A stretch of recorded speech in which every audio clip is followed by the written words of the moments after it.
Russia America మధ్య చెలరేగిన మాటల యుద్ధం చినికి చినికి గాలివానలా మారే సూచనలు కనిపిస్తున్నాయి. రష్యా మాజీ అధ్యక్షుడు డిమిత్రీ మెద్వెదేవ్ చేసిన వ్యాఖ్యలకు ప్రతిస్పందనగా రష్యా సమీపంలో 2 అణు జలాంతర్గాములను మోహరించాలని అమెరికా అధ్యక్షుడు ట్రంప్ తన సైన్యాన్ని ఆదేశించారు. పదాలు చాలా ముఖ్యమని, కొన్నిసార్లు అవి ఊహించని పరిణామాలకు దారితీస్తాయని ట్రూత్ సోషల్లో పెట్టిన పోస్టులో ట్రంప్ పేర్కొన్నారు. మెద్వెదేవ్ చేసినవి మూర్ఖపు, రెచ్చగొట్టే వ్యాఖ్యలని, తమను అవి చర్యలకు ప్రేరేపించే అవకాశం ఉందన్నారు. అయితే ప్రస్తుత పరిణామాలు అలాంటిది కాకూడదని ఆశిస్తున్నట్లు ట్రంప్ పేర్కొన్నారు.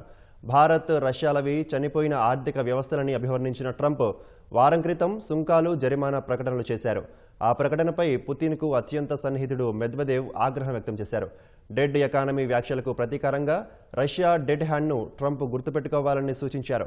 తమకు ముప్పు ఏర్పడితే ఆటోమేటిక్గా అమెరికాపై అణ్వస్త్రాలు దూసుకెళ్లేలా డెడ్ హ్యాండ్ వ్యవస్థను సోవియట్ యూనియన్ తయారు చేసిందన్నారు. డెడ్ హ్యాండ్ను గుర్తుపెట్టుకోవాలన్న మెద్వెదేవ్ వ్యాఖ్యలు ట్రంప్కు కోపం తెప్పించాయి.